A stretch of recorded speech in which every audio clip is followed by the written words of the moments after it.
Good morning, you guys. Welcome back to Ashley's Homestead Adventures.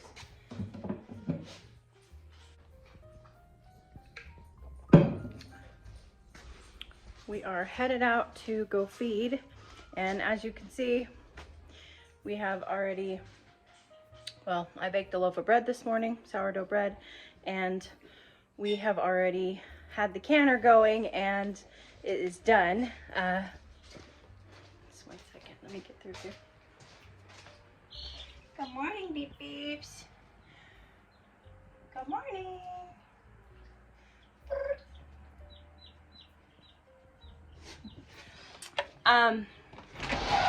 So, good morning. All of the kids are going out today, but I wanted to just touch on the canning situation. So those were beets out of my garden. They are the first beets that I have processed out of the garden, and I wanted to know, I only did 1 jar because I wanted to know if I liked that recipe or not. It was for pickled beets. I'm not really big on beets. I don't love eating them raw or roasted. I have had some like golden beets that are roasted and put in salads that I have liked, and beets just, they taste like dirt. And the reason why they taste like dirt is because they're high in geosmin. Geosmin is the compound that makes everything smell like fresh earth after it rains. That wonderful smell that you only get after it rains, that's geosmin. And beets are very, very high in that compound. So that's why they taste like dirt. Now, red beets have more geosmin than gold beets do. So that's why the golden beets are less dirty tasting. But I'm not a big fan of juicing beets. I know that they're a superfood. I know that they're good for you, but I'm just not. But I love them, love them pickled on my salads. I mean, love them. So, but I've never pickled beets. I wanted to know if I like this recipe. This recipe is out of the Ball canning book. And so I'm hoping, fingers crossed, that I like this recipe, because I just pulled like another, I don't know, probably 20 beets out of the garden last night, and that's not even half of them. So I'm hoping that I like this recipe. I'll try it out tonight after it, you know, I want to make sure that it cools down properly and everything. And if I do, then I'll process the rest of the beets that way. If I don't, then I'll try another recipe with 1 jar. And that is also one of the really cool things about having an electric canner. You can kind of set it and forget it. So they're very hands-off, and I love that. So, and they're great for just canning 1 jar. So anywho, that is the deal with the canner this morning. I am going to get the horses out. They get to be out all day today. I get to work today, so it's just a good day all the way around. I hope you guys are having a great day. So while I'm getting the ponies out, I did get some footage of the lightning bugs last night, and I will put that in here while I'm getting these guys out. They're only here for a short time, so I'm trying to get as much footage of them as I can while they're here. So enjoy. I'll be right back.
Isn't that just so cool?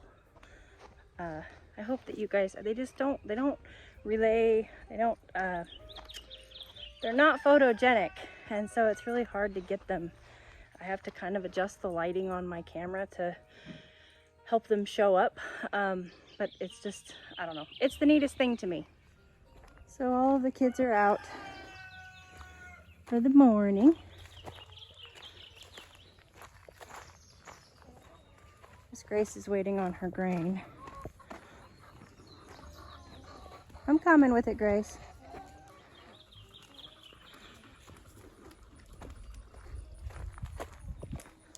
Chickens are very much enjoying garden goodies that came out of the garden last night. And the other girls are all out. I did have to do waters this morning to do Gracie and Chance's, and Miss Velvet's needed refilled.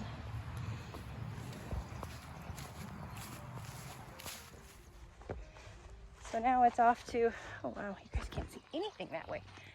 So now it's off to getting their breakfasts out with them. Look at those sunflowers, you guys. Those things are huge. The garden's getting cleared out little by little. The winter crops and summer crops are going in. While we're in here, let's do you guys. Good morning. Your food is dirty. Let's fix that. Okay, the water's dirty. Let's fix that. All right. There you go. Have a good day. All right, Miss Grace has her chopped hay and her grain this morning.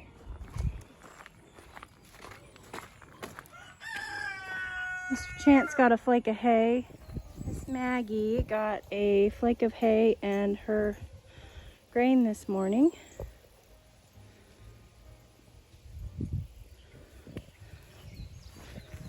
Josie, much to her unhappiness, didn't get anything because she's got pasture to eat and she's large.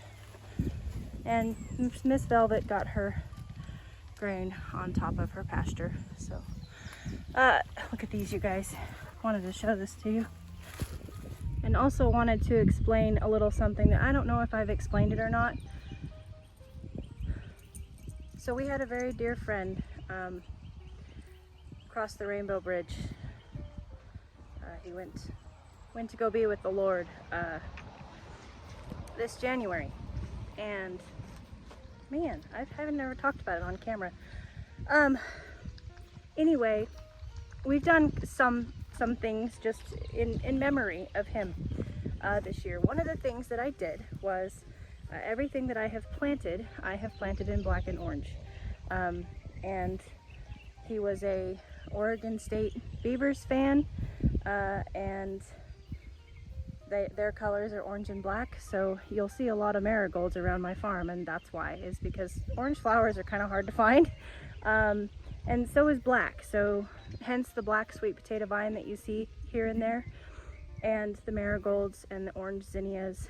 But check this out, the lilies in these troughs. I got these lilies from somebody else last fall, and I put them in not knowing what color they were. She didn't tell me, and they just, the very first blooms just opened up. Look at that.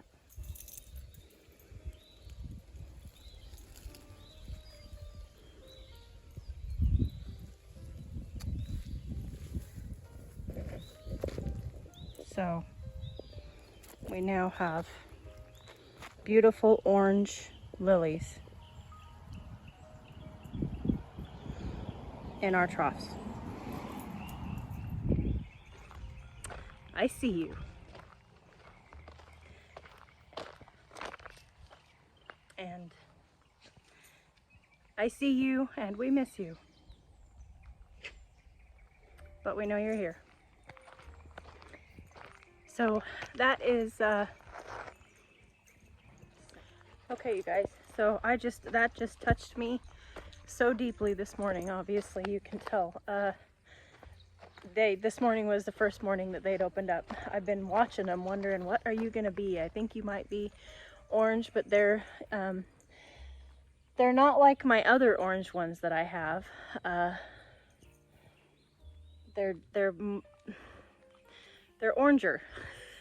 They're more orange. They're more of a, well, they're more of the beaver orange, and I just it just really touched me this morning. I wanted to show you guys because they'll be so beautiful, and what a lucky, amazing gift of lilies, and that they turned out to be that color is just so cool. But anyway, I'm going to move on to feeding the chickens. This should be fairly easy. We scrubbed both the waters yesterday together, and I have already moved some of the jumping teenagers back to their coop. They do jump up on the top rails and then jump into the big chicken coop, and then they're like, oh no! So I did save them this morning already, but I'm gonna go ahead and get these guys fed and check eggs and move on. Ladies, can't we organize it to where we're not all laying eggs at the same time? Huh? We have a nesting box issue. Oh, goodness. All right, it's you two broody hens that cause the problems. Yeah, you, young lady. Broody is all get out. You don't need to be broody. Let other people have the space. Oops. I need to put their nesting box spray in, which just deters bugs and mites and things. When they go in there and sit on it, then it's on them, and it works very well. Oh, I hope I didn't just crack that egg. Story of my life. I did. Dang it.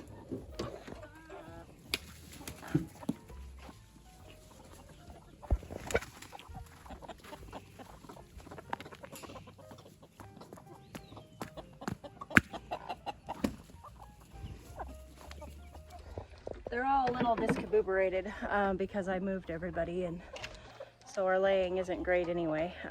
So since I cracked that one, I'm not going to just take one in the house. I just went ahead and gave them both to them. It adds calcium and protein to their diet. Some people say not to do it. Make up your own mind. I do it. Didn't take her long to be back to work. Ladies, there's no need to fight. Goodness.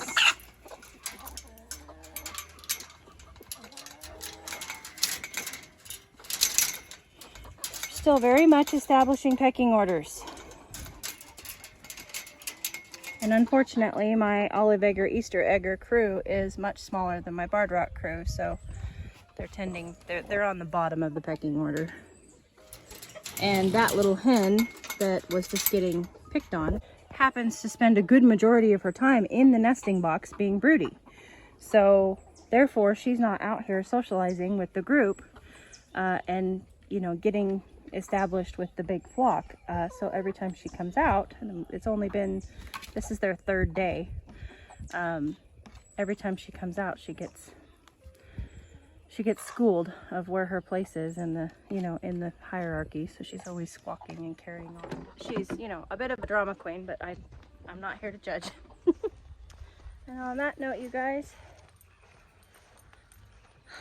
I have a date with that place and some very cool dogs. I hope that you guys have a beautiful day, and I'll catch you on the next one. Yours truly.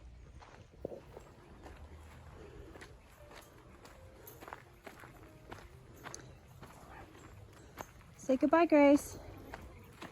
Have a good day.